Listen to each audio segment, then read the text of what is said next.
Bienvenue dans Croquis, le magazine de la bande dessinée sur Watch TV. Aujourd'hui, nous sommes au salon parisien SoBD, qui est le salon des indépendants de la bande dessinée à Paris. Et nous sommes venus voir Vincent Pompetti. Alors Vincent, bonjour. Bonjour. Vincent, vous êtes l'auteur d'un album qui s'appelle La Guerre des Gaules, que vous avez fait, que voici. Voilà. Donc c'est le deuxième tome. Et en fait, on vous connaît aussi auparavant parce que vous aviez travaillé avec Tarek, qui est aussi le scénariste ici, sur Sir Arthur Benton, donc cette fameuse histoire d'espion durant la Seconde Guerre mondiale. Ouais. Et donc cette fois-ci, c'est sur la Guerre des Gaules. C'est-à-dire, c'est le livre de César ? Oui, exactement. Alors oui, d'abord, donc, pour revenir sur Sir Arthur Benton, donc, il y a eu 2 cycles et j'ai fait le 2e cycle sur la guerre froide. Le premier, c'était Stéphane Perger. Donc là, je travaille depuis longtemps avec Tarek, on s'entend très bien, tant sur le plan professionnel qu'en amitié, on habite la même ville, donc ça c'est très très bon pour le travail. Et donc la guerre des Gaules, ça fait longtemps qu'on mûrit ça. Tous les deux, on est passionnés entre autres par l'Antiquité. Et les 2 choses qu'on préfère dans l'Antiquité, c'est les guerres puniques et la période césarienne avec la fin de la République, la guerre des Gaules et donc la mise en coupe de la Gaule par les Romains. Et donc Et alors, c'est la Guerre des Gaules, c'est le livre de César. Ouais. Et là, en l'occurrence, c'est la bande dessinée du livre de César. Oui, on l'a fait en diptyque, parce que c'est vrai que le commentaire de la guerre des Gaules, c'est très dense, c'est très martial, c'est très intéressant, mais bon, et puis les batailles se répètent. Le point de vue de César, il est unique dans l'histoire, on en a très peu quelqu'un d'aussi important dans l'histoire que César, qui écrit lui-même ses mémoires. Mais en même temps, on peut pas il faut prendre un parti pris, l'assumer, et entre autres, de sélectionner les moments qui nous paraissent les plus importants et de faire une synthèse sans moderniser, parce que c'est moderne en soi. Parce qu'on retrouve un jeu d'alliance, des trahisons, des intérêts géopolitiques qui sont très modernes dans les mécaniques de... Et alors, ce qui m'a surpris dans cette histoire, c'est que en fait, Vercingétorix c'était l'allié de César. Oui. Ça, c'est incroyable. En fait, c'est pas nouveau, c'est plus qu'une théorie, mais c'est vrai qu'on est resté... Ça fait très peu de temps, finalement, que l'humain s'intéresse à son passé, et donc il y a beaucoup de choses à dégrossir encore. Et Vercingétorix, en fait, il a été très vite instrumentalisé au XIXe siècle. Donc on a plein d'images qui sont fantasmées sur lui. Mais en réalité, depuis très longtemps, on peut subodorer quel était son rôle. Les historiens romains, même si leur fiabilité, on peut toujours la remettre en cause, de toutes les époques, les historiens romains, donc en s'appuyant sur les textes de Tite-Live, qui sont ce qu'ils sont, mais bon, on parle toujours de Vercingétorix comme un allié qui trahit César. Comme c'est un peu son Brutus gaulois, parce que c'était la mécanique de l'époque aussi. On va en Gaule, c'est pas pour tuer tout le monde, c'est pour réorganiser les choses. Donc on a des alliés locaux, et les alliés, c'est parmi la noblesse. Donc, et Vercingétorix, c'est donc le fils de Celtilos, un très célèbre chef gaulois qui s'est fait tuer parce qu'il voulait devenir roi d'ailleurs. Donc on sait que très probablement, Vercingétorix était dans la cavalerie auxiliaire, donc il a participé aux messes entre guillemets des Romains, et qui était assez proche de César, qui était destiné à avoir comme tous les nobles, et lui particulièrement, avoir un rôle. Et alors on est un petit peu, c'est Game of Thrones. Alors on a plein d'ethnies différentes. En Gaule, il n'y avait pas les Gaulois, il y avait donc les Helvètes, les Belges, les Arvernes, les Aquitains, et en fait toutes ces ethnies se bagarrent finalement, et César arrive, oui, c'est ça. Alors César fait des alliances. C'est vrai que c'est une sorte de tyran éclairé, c'est-à-dire qu'il est très intelligent, et il a parfaitement compris le jeu des alliances, les jeux de pouvoir, d'intérêt. Et il sait que c'est pas la Gaule, c'est des nations, des petites nations qui sont morcelées, qui ne s'apprécient pas entre eux. Les Séquanes n'apprécient pas forcément les Arvernes, Il y a beaucoup de tensions, des conflits, et puis même les Gaulois donc, sont menacés par les Germains. Les Germains font un genre de raquette aux Gaulois. Si vous nous donnez ceci, sinon on va venir, et puis finalement on va venir quand même. Donc, tout ça est très moderne, c'est un peu comme le Moyen-Orient aujourd'hui quelque part. Il y a beaucoup d'ethnies, de morcelés, des mosaïques, et César il va jouer avec ça, il va faire des alliances. Certaines ne tiennent pas non plus, on se retourne contre lui, et puis ça revient. Donc c'est très très complexe en fait. Ça ressemble. En fait, le Moyen Âge est la continuité de l'Antiquité quelque part. On voit. C'est vrai qu'on s'imagine tout ça, c'est des constructions mentales finalement, parce qu'à l'époque les gens ne se disaient pas on est dans l'Antiquité. Et alors il y a quelque chose d'assez surprenant, c'est que finalement. De ce qu'on voit dans votre album, ça ressemble pas du tout à Astérix. On le voit des costumes qui sont totalement différents, mais même les Romains eux-mêmes ont des boucliers ronds, rouges. Les casques sont différents. Oui. Bah alors vous vous êtes documenté. Oui, c'est super. Astérix, il n'y a rien à dire. Mais bon, c'est du Walt Disney au niveau du. Non, mais c'est pas une injure. J'aime bien Walt Disney aussi, mais ça n'a rien à voir. C'est des instantanés d'une époque. On n'a pas cherché à faire vrai. Alors là aussi, en fait, ça fait longtemps qu'on sait aussi dans les recherches archéologiques plus ou moins comment étaient les Romains et les Gaulois à l'époque. On le sent parfois même dans les peuplements américains qui sont très fantasmés, mais des fois on ne sait pas pourquoi, il y a un casque qui est juste, il y a un bouclier qui est juste, parce qu'on avait fait déjà les fouilles, mais on ne savait pas quoi en faire. Et puis il y a les clichés. Et donc oui, on n'est pas les premiers, parce qu'il y a des troupes de reconstitution, il y a des archéologues, il y a des livres. Depuis les années 70, il y a une documentation assez fournie là-dessus. Il y a un dessinateur archéologue très célèbre qui s'appelle Peter Connolly qui a fait donc lui-même les dessins de très belles illustrations. Et on voit, donc, il reconfigure vraiment la vision qu'on peut avoir des Romains et des Gaulois, qui était très très différente. De l'image. Oui, parce qu'il faut savoir que les Gaulois étaient peut-être pas, ils n'avaient pas d'armée professionnelle. Mais ils étaient très forts en métallurgie, en orfèvrerie.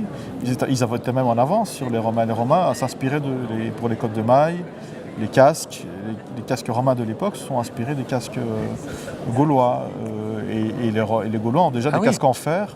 En fait, le casque classique qu'on a en tête maintenant du romain, donc avec les fameux protège-joues importants et la protège-cou derrière, c'est un casque, ça s'appelle d'ailleurs dans le jargon, le casque romain, casque impérial gaulois. Parce qu'il est inspiré de la réforme de Octave, s'inspire directement des casques gaulois qui étaient très en fer, qui étaient plus résistants et plus protecteurs. D'accord. Oui. Et c'est vrai que en fait, les Grecs, les Gaulois et les Romains étaient inspirés tous les deux par les Grecs. Donc on était un peu la mode grecque, du point de vue vestimentaire. Les nobles Gaulois avaient des cheveux plutôt courts, pas forcément la moustache. Et les femmes gauloises aussi étaient raffinées, des coiffures complexes. César en parle un petit peu. Donc on n'a pas le barbare qui sort de sa caverne et les Gaulois qui sont raffinés. Alors en parlant de raffinés, il y a votre dessin. Alors votre dessin c'est de la peinture. Vous peignez vos cases. Ouais. Comment vous faites je travaille. C'est un mélange. Quand j'étais aux Beaux-Arts, très rapidement, je me suis rendu compte que j'étais vraiment dans mon élément, dans la peinture. Vraiment la peinture à la gouache, l'acrylique, puis plus tard la peinture à l'huile.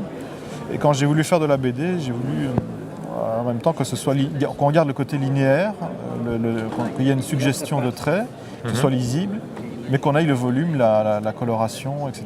Donc petit à petit, je me suis dirigé vers les couleurs aquarellables. Et rapidement, je me suis tourné vers les collines. Donc les collines, c'est des angles de couleurs qui ont le mérite d'être plus brillantes et qui passent très bien à la pression. C'est plus brillant, c'est plus soutenu. Quand on repasse des couches, ça devient de plus en plus dense et on peut avoir vraiment des effets de peinture tout en restant, j'espère, lisible et avec une certaine linéarité. Et c'est grâce notamment à les collines qu'on arrive à faire là, cette impression de feu comme c'est ça. C'est vrai que avec du métal. C'est vrai qu'on peut faire des effets de lumière très forts pour quoi que ce soit. Les fourrures aussi. On a vraiment une grande variété comme ça. Il y a beaucoup de matière parce que ça réagit beaucoup ça travaille beaucoup avec l'eau. Quand généralement je mets 3 couches d'écoline. Donc la première et puis la deuxième on rajoute de l'eau on passe une troisième, et puis du coup, les couches intermédiaires, elles changent et ça crée des matières très riches. C'est ce qu'on voit là? Alors, c'est ceci. C'est ceci? Alors, en dédicace, je ne prends pas toute ma collection, ce serait trop dur. Oui. Mais donc voilà, là, j'en ai pris 2. Ça sent pas fort finalement? Non, c'est facile, c'est très facile. Il y a à utiliser. Donc mais c'est une vieille technique d'illustration en fait. Et alors, vos planches, quand même, donc elles sont 2 fois plus grandes quand vous les peignez? Vous avez un format fixe? Non. Déjà, on peint sur quoi quand on fait de l'écoline? Sur du papier, canson. Maintenant, je travaille sur du canson édition. Alors tout le jeu, c'est d'avoir un papier qui permette de dessiner, qui ne soit pas trop grainé, granuleux, pour pouvoir dessiner de façon fluide, mais qui supporte bien la couleur aussi. Donc là, généralement, je travaille avec du canson édition, 250 grammes, entre 250 et 300 grammes le papier. Après, ça dépend. Quand je fais, donc le format, il change. Selon si c'est une planche avec des dialogues et des plans serrés, il n'y a pas besoin de dessiner très grand, donc c'est un peu plus grand qu'A3. Quand c'est des planches de bataille où il faut vraiment des arrière-plans, des choses très recherchées, et puis j'aime bien prendre du plaisir. Cette scène-là qu'on voit là, de bataille, vous l'avez été grande comment? Non, celle-là, elle n'est pas spécialement plus grande que les autres, parce que c'est vrai qu'en format un peu plus grand qu'A3, c'est déjà suffisant. Ça dépend, ça varie. Donc je fais de façon homothétique, j'agrandis mon format parfois. Oui, mais c'est par exemple. Là, on a quand même des grandes scènes là ici. Là, c'était des planches un peu plus grandes. C'est des planches plus grandes que les très premières. Très détaillées. Et puis c'est éblouissant. D'ailleurs, ça contraste un petit peu. Alors, on a ces tableaux finalement avec il y a beaucoup de commentaires dans la bande dessinée. Donc ça, c'était important au niveau de la narration de le faire comme ça. Oui, parce que c'est vrai que le fil rouge, c'est César. On le voit écrire. C'est les commentaires. C'est très raconté. Oui, donc on a opté dès le début pour un type de narration comme un docu-fiction. Donc il y a 2 courants. Il y a le côté documentaire avec un récitatif et donc une sorte de voix off. Et puis là, c'est plus illustré. Comme ça fait passer mieux le texte parce qu'on ne peut pas édulcorer le texte. Et donc ça rend plus souple la lecture avec des planches éclatées et de grande envergure. Et puis le côté fictif avec le dialogue, les personnages qui parlent en direct, la BD plus moderne, on va dire. Oui, bien sûr. Donc ça, on passe de l'un à l'autre, on jongle selon les séquences de l'un à l'autre. Et le type de narration, de cadrage n'est pas du tout le même. Et en combien de temps vous faites un album? Celui-là, on a combien? On a 70 pages à peu près par album, c'est ça? Il y en a 2? Oui, à peu près 8 mois. Je mets à peu près 8 mois Bon, pour un album? C'est difficile à estimer, mais oui. Oui. Pour le réaliser, Et c'est rapide ou on dit que c'est plutôt rapide. Bon, après, vous faites que ça? Vous avez d'autres projets? Non, j'ai toujours, très rapidement, quand on est dans l'artisanat, l'art. L'artisanat, oui. Oui, enfin, peu importe, on est amené à faire, c'est ça qui est bien, c'est qu'on est amené à faire plusieurs choses, dans plusieurs médias, à transmettre, faire des ateliers, ou donner des cours, des conférences. On a fait une conférence de la guerre des Gaules au salon de Blois, par exemple. Oui. C'est une très belle expérience. Oui, parce que tout comme le précédent, comme Sir Arthur Benton, la guerre des Gaules fait un peu office on va dire, de pilier culturel. Vous allez comme ça dans les écoles pour parler finalement de l'histoire au travers de vos BD. Oui, alors ce qui est bien, c'est que par exemple, quand on est exposé dans un musée, comme à Clermont-Ferrand, on nous invite en plus pour faire des ateliers et expliquer aux étudiants, ça dépend. Donc ça, c'est très nourrissant. Et c'est vrai que j'aime bien qu'une œuvre, un peu comme ce soit une respiration. Donc quand je fais un album, je fais aussi, de temps en temps, je fais des illustrations inédites. Pour le plaisir, ça permet déjà de se faire plaisir, de s'imprégner, de marquer, que ce soit vivant, de marquer un temps dans la vie. Et donc c'est des choses qu'on ne calcule pas. On ne sait pas ce que va devenir l'illustration. Et puis c'est vrai qu'après, ça finit dans les galeries, dans les expositions, et ça fait vivre. Il n'y a ni début ni fin dans un projet. Là, c'est terminé, mais je continue à faire des illustrations. C'est terminé, voilà. Vous n'avez pas envie d'en faire une suite? Peut-être. Alors, votre prochain projet avec Tarek, est-ce qu'on peut en parler? on va juste dire, parce que c'est trop tôt, on n'a pas encore commencé, bon, on va juste dire qu'on va faire notre version d'Hannibal. Hannibal, donc toujours Antiquité alors? Oui, c'est ça. Et alors bon, après, c'est vrai qu'on aime bien le parcours de César. Donc peut-être qu'un jour on fera la guerre civile, mais on va voir. C'est pas d'actualité encore, ça. Eh ben, écoutez, c'était en tout cas un très très bel album donc chez Tartamudo, hein, cet éditeur, vraiment très chouette, les deux albums. Alors nous allons profiter d'être sur ce salon SoBD, qui est donc le salon des indépendants. Il y a quelques autres albums là, dont on va présenter un petit peu. Donc Synchronicity, je ne sais pas si vous connaissez, c'est un thriller qui se passe en 2024 au moment de l'élection du nouveau président. La Grande Guerre de Charlie. Alors ça, on reste dans le domaine de la guerre. C'est en fait, pendant la Première Guerre mondiale, un gamin qui s'enrôle comme ça dans l'armée anglaise en croyant qu'il va devenir un héros. Puis bon, malheureusement, c'est la Première Guerre mondiale. Oui, c'est un très beau livre. C'est pas du tout... Vous l'avez lu, oui? Oui, je connais. C'est vrai que Pat Mills aussi, c'est un bon scénariste.